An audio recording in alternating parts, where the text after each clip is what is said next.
না, আমি আসলে খুব ছটফটে। আমি আসলে সিনেমা দেখতে পছন্দ করি। লিখতে গেলে আমার ঘুম এসে যায়। না, আসলে ওইভাবে ভেবেচিন্তে ব্যবসা করা যায় না। মনে হয় যে তারা আমাকে অনেক ভালোবাসে, সেখান থেকে এটা ডাকে। এটা আসলে ভালোবাসার ডাক। সামনে যেহেতু একটু ব্যবসা নিয়ে বিজি, আর সেই জায়গা থেকে বেশ কিছু ব্র্যান্ড অ্যাম্বাসেডর হব, সেটা নিয়ে কথা চলছে। এবং আপনারা সকলেই জানেন যে আমার ফটোশ্যুট করা হয়। এরকমের কয়েকটা কাজ আছে। তবে এই মুহূর্তে সিনেমার বেশ কিছু পাণ্ডুলিপি এসেছে আমার কাছে, কিন্তু এখনও ঠিকঠাক করে উঠতে পারিনি। কারণ অনেক সময় প্রযোজকরা বলেন যে সিচুয়েশনালি আমরা এত ইনভেস্ট করতে পারবো না, এতটা করতে পারবো না। কিন্তু সব থেকে বড় কথা, কাজটা যখন হয়ে যায় এটা তো থেকে যায়। তো আসলে এই মুহূর্তে মান সম্পূর্ণ ছাড়া কাজ করার চিন্তা করছি না। আচ্ছা, সব থেকে যেটা বলছেন হয়তো বা চলচ্চিত্র নিয়ে কথা বলছেন। চলচ্চিত্র তো আমি আসলে অসংখ্য করে ফেলেছি। আমার সময়টা যতটা কম ছিল, সংখ্যাটা বেশি ছিল।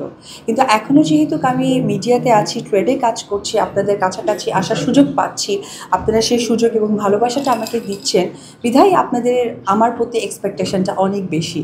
কিন্তু আমি ওই যে বললাম যে অনেক পাণ্ডুলিপি আমার কাছে এসেছে, কিন্তু তারা কিছু সময় বলেন যে হয়তো বা ইনভেস্টের জায়গাটা কম। তো সৌন্দর্য প্রেজেন্ট যদি না করি না, আপনিই তখন বলবেন যে আপু আপনার এই কাজটা এতটা খারাপ কেন হলো, মানসম্পন্ন কেন হলো না। তো যার জন্যই আসলে বেছে বেছে কাজ করা। তবে এখন যে কাজগুলো করছি এটা চলমান। না, আমি আসলে খুব ছটফটে। আমি আসলে সিনেমা দেখতে পছন্দ করি। লিখতে গেলে আমার ঘুম এসে যায়। আচ্ছা, আমার প্রিয় লেখক এই মুহূর্তে সিফাত নুসরাত আমার প্রিয় লেখক। কারণ আমার বোন এত শর্ট টাইমে দুটো বই একদম সকলের সামনে প্রেজেন্ট করেছে এবং কামিং সুন আরও 3টে। তবে পার্সোনালি আমি এপিজে আব্দুল কালাম এবং আমাদের হুমায়ুন রহমান স্যার, তাদের লেখা পছন্দ করি।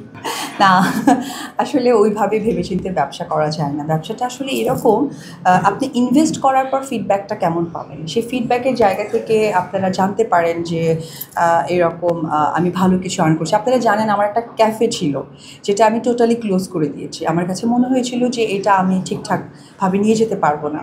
তো ব্যবসার ক্ষেত্রেও ঠিক তাই। না, আমার এই বিজনেসের পেছনে লক্ষ্য হচ্ছে, আমি যেহেতু চিত্রনায়িকা, আমি মেকআপ থেকে শুরু করে সব কিছুর প্রতি কিছুটা আইডিয়া আছে।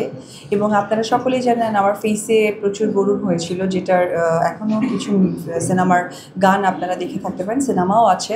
তো সেইখান থেকে আমি প্রচুর ডাক্তার বা সচেতনতার জায়গাটা আইডিয়া হয়ে গেছে। এরপরে কোর্স করেছি। তো সেই জায়গা থেকেই আসলে পার্লার বিজনেসে আসা।